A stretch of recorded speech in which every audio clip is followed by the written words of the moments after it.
Megastar Chiranjeevi గారు ప్రస్తుతం విశ్వంబర అనే భారీ సినిమాకు పనిచేస్తున్న సంగతి తెలిసిందే. మెగా అభిమానులు ఆసక్తిగా ఎదురుచూస్తున్న ఈ సినిమా యొక్క టైటిల్ టీజర్ ఇటీవల విడుదలై ఉత్సాహపరిచింది. హైదరాబాద్లో 13 భారీ సెట్స్తో ఈ సినిమాను భారీ ఎత్తున నిర్మిస్తున్నారు. కాగా ఇటీవల చిరంజీవి గారు షూట్లో జాయిన్ అయ్యారు.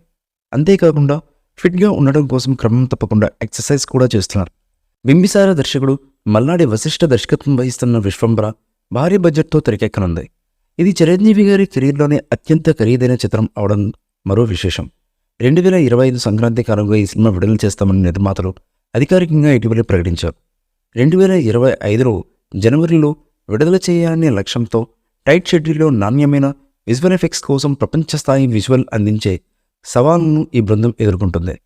విఎఫ్ఎక్స్ ఎక్కువ అవసరం ఉంటే ఆ సన్నివేశాల్లో నాణ్యత కోసం కాస్త ఎక్కువ సమయం పడుతుంది. ఈ మధ్య ఎన్టీఆర్ దేవర విషయంలో ఇలానే విఎఫ్ఎక్స్ వల్ల అనుకోని జాప్యం జరగడం మనం చూసాం. అయితే వశిష్ఠ గత చిత్రం బింబిసార్లో చూసినట్లుగా అసాధారణ విజువల్స్కు ప్రాధాన్యతమిచ్చి తగినంత సమయం తీసుకుంటారా లేక విఎఫ్ఎక్స్తో రాజీ పడతారా అనేది అందరిలోనూ ఉన్నటువంటి ప్రశ్న.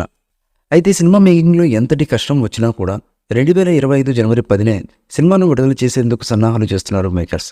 వారి నమ్మకం చూసి ఈ ఎపిక్ ఫ్యాంటసీ అడ్వెంచర్పై అంచనాలు మరింతగా పెరిగాయి. యూవీ క్రియేషన్స్ నిర్మిస్తున్న ఈ సోషియో ఫ్యాంటసీ చిత్రం విశ్వంబర యొక్క ఓవర్సీస్ రైట్స్ చిరంజీవి గారి కెరీర్లోనే రికార్డు ధరకు అమ్ముడయ్యాయి. ఈ సినిమాకి ఎంఎం కీరవాణి గారు సంగీతాన్ని అందిస్తున్నారు. కాగా హీరోయిన్ త్రిష కూడా ఈ మధ్య సెట్స్లోకి అడుగుపెట్టారు విశ్వంబర సినిమాలో. ఈ మూవీపై మీ అభిప్రాయాన్ని కామెంట్ బాక్స్లో తెలియజేయండి. ఈ వీడియో మీకు నచ్చితే లైక్ చేయండి, షేర్ చేయండి, కామెంట్ చేయండి. మరిన్ని అప్డేట్స్ కోసం మన ఛానల్ని సబ్స్క్రైబ్ చేయండి. అలాగే పక్కనే ఉన్న గంట సింబల్ని గట్టిగా టంగ్ టంగ్ అని కొట్టేసేయండి.